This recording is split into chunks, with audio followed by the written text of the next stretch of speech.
Γεια σας φίλες και φίλοι, Πάνος εδώ, ελπίζω να είστε όλοι καλά και το θέμα του σημερινού επεισοδίου είναι το καινούριο άλμπουμ των Dream Theater, το Parasomnia, το οποίο είναι ήδη στα ράφια των όποιων δισκοπωλείων έχουν μείνει εδώ και περίπου ένα μήνα, το ακούω σχεδόν καθημερινά τον τελευταίο καιρό.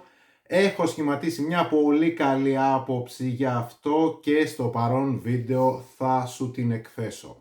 Να πω λοιπόν ότι για άλλη μια φορά ευχαριστήθηκα ιδιαίτερα την περίοδο αναμονής του καινούριου δίσκου ενός από τα πιο αγαπημένα μου συγκροτήματα μαζί με την περίοδο των πρώτων ακροάσεων. Εδώ και 2-3 μήνες ξαναάκουσα, ξαναθυμήθηκα, ξανααπόλαυσα, επαναξιολόγησα κάποια άλμπουμς τους, ξανακράτησα στα χέρια μου τα CD τους και τα βινίλια τους, ξαναξεφίλησα τα βιβλιαράκια και τα ένθετά τους και ξαναγύρισα σε πάρα πολλές εποχές πίσω γεμάτες όμορφες αναμνήσεις. Οι Dream Theater είτε το ξέρουν είτε όχι, είτε το επιδίωξαν είτε όχι, είναι αυτή τη στιγμή το μεγαλύτερο progressive metal συγκρότημα στον πλανήτη. Και κάθε άλμπουμ τους, κάθε νέα τους κυκλοφορία καλωσορίζεται και χαιρετίζεται από πάρα πολύ κόσμο και την χάνει της ανάλογης εξαντλητικής και εξονυχιστικής ανάλυσης, συζήτησης και κριτικής είτε από τους φανς τους είτε από τους όποιους ειδικούς της μουσικής. Ομοίως και το Parasomnia, που κυκλοφόρησε στις 7 Φεβρουαρίου του 2025 και με το οποίο επιστρέφουν στην κλασική Dream Theater αισθητική, τεχνική, ατμόσφαιρα, μυσταγωγία, μελωδία, σκοτεινιά, δυναμισμό, συναίσθημα και επέστρεψαν με ένα πάρα πολύ καλό δίσκο, έτσι ακριβώς όπως αρμόζει σε αυτό το συγκρότημα ορχήστρα. Και θα με ρωτήσεις τώρα και με το δίκιο σου. Καλά ρε Πάνο, τι διαφορετικό έχει το Parasomnia σε σχέση με προηγούμενους δίσκους των Dream Theater που δεν το έχεις ξανακούσει? Αυτά που έχω να απαντήσω εγώ σε αυτή την υποτιθέμενη ερώτηση είναι τα εξής.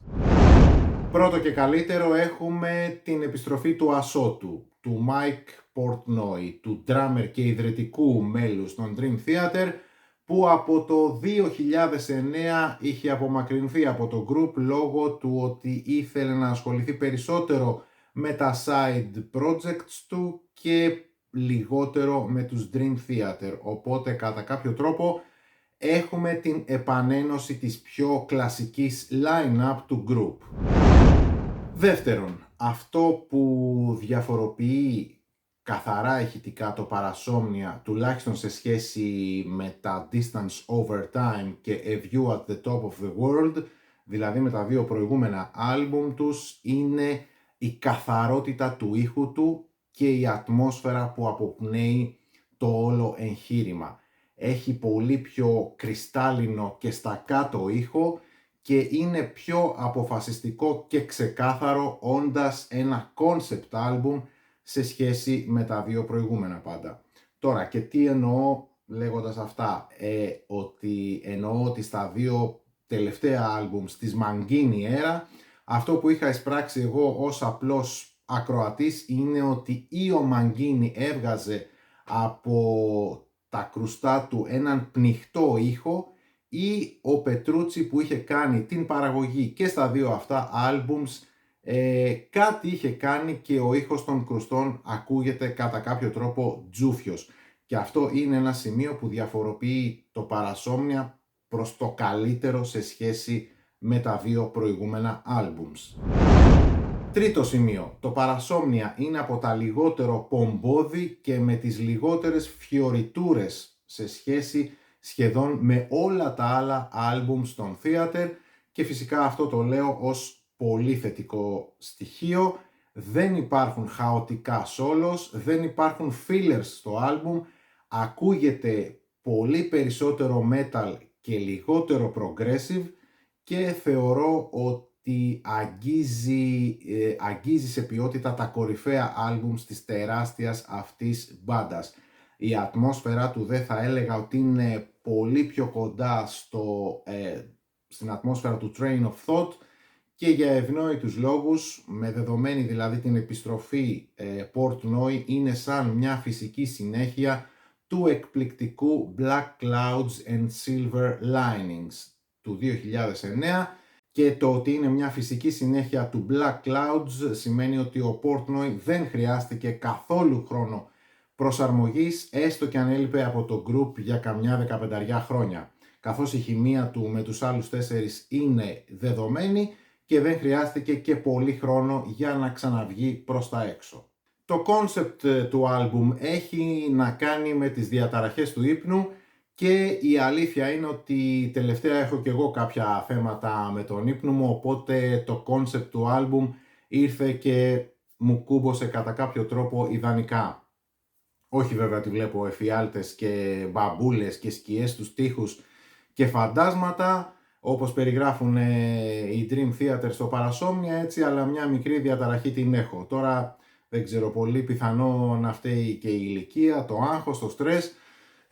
Anyway, λοιπόν, πάμε τώρα να δούμε το Παρασόμνια track by track.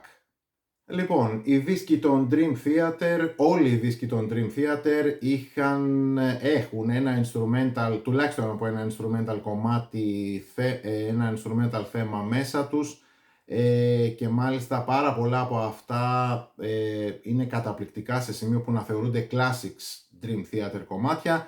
Αντίστοιχα και το Parasomnia ξεκινάει κατευθείαν με το instrumental θέμα του, το In the Arms of Morpheus, και με το καλημέρα παίρνεις μια άριστη γεύση για το τι θα επακολουθήσει.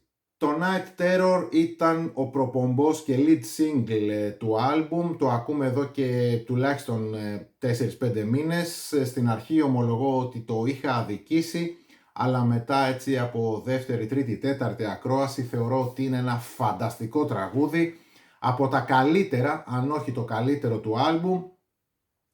Ένα τραγούδι έτσι με ασύλληπτες αναλλαγές στους ρυθμούς ενδιάμεσα.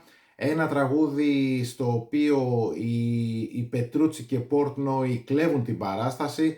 Ο Μεν Πετρούτσι, με τον οποίο παρεμπιπτόντως έχουμε και σχεδόν την ίδια ηλικία, είναι ένας απίστευτος οδοστρωτήρας, καθώς μου δίνει την αίσθηση ότι περνάει μια δεύτερη νιώτη.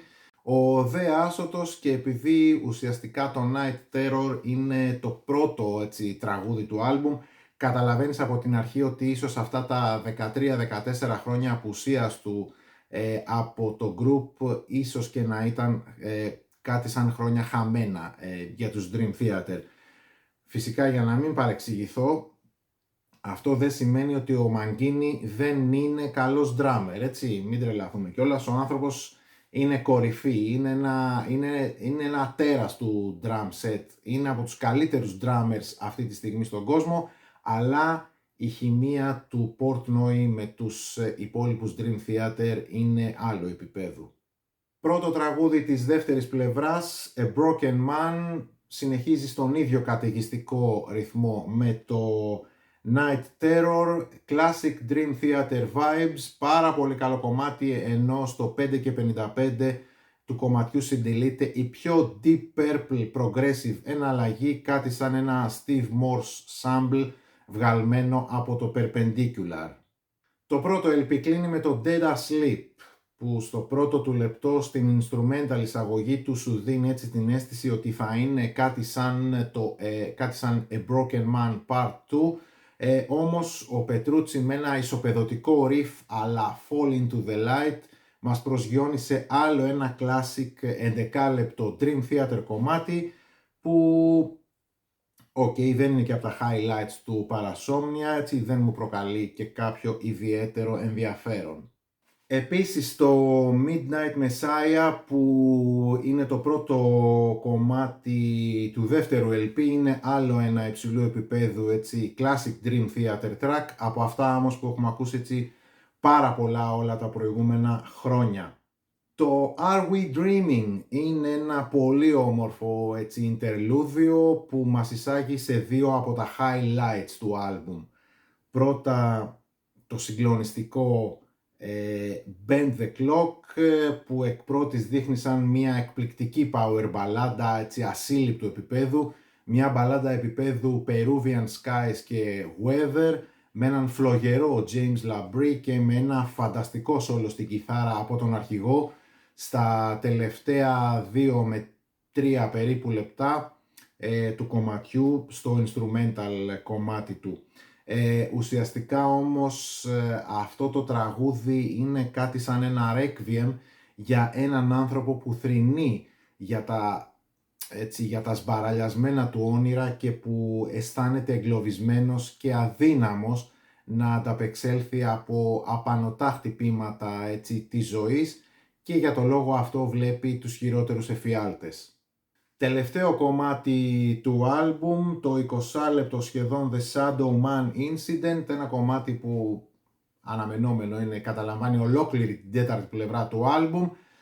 Είναι μία από τις είναι ένα κομμάτι σουίτα κατά κάποιο τρόπο που παραδοσιακά τέτοιας διάρκειας κομμάτια κλείνουν τα περισσότερα από τα άλμπουμ στον Dream Theater και είναι από τα 20 λεπτά κομμάτια που δεν καταλαβαίνεις και πολύ ότι έχεις ακούσει ένα κομμάτι τέτοιας διάρκειας, που σημαίνει ότι είναι ένα από τα καλύτερα μακροσκελέστατα τραγούδια τους με τις γνωστές μαγικές εναλλαγές στους ρυθμούς. Από γρήγορο γίνεται αργό και το αντίθετο, από μελωδικό γίνεται heavy και τούμπαλιν και σίγουρα είναι ένα από τα highlights του δίσκου. Διαβάζοντας πολλά comments κάτω από τα βίντεο clips των Dream Theater στο YouTube, σε groups στο Facebook και σε διάφορα άλλα σημεία στο ίντερνετ, τα σχόλια για το Parasomnia είναι συντριπτικά θετικά σε σχέση με τις γκρίνιες που έχουν γραφτεί, οπότε οι Dream Theater με Mike Portnoy ξανά στις τάξεις τους κερδίζουν ένα μεγάλο στοίχημα, το οποίο όμως θα περιμένουμε να κεφαλοποιηθεί κατά κάποιο τρόπο όταν έρθει με το καλό και το επόμενο άλμπουμ.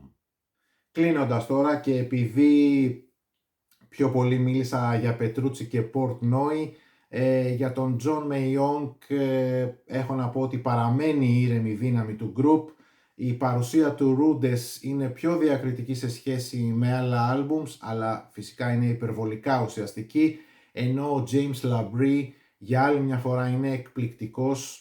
Τον λατρεύω αυτόν τον άνθρωπο, λατρεύω τη φωνή του και μένει να δούμε και στο live του καλοκαιριού αν το λέει ακόμα η καρδιά του και στα live και στις ζωντανές εμφανίσεις, γιατί όσο να είναι τα χρόνια περνάνε και στις ζωντανές εμφανίσεις του group εδώ και κάμποσο καιρό ο άνθρωπος ακόμα high.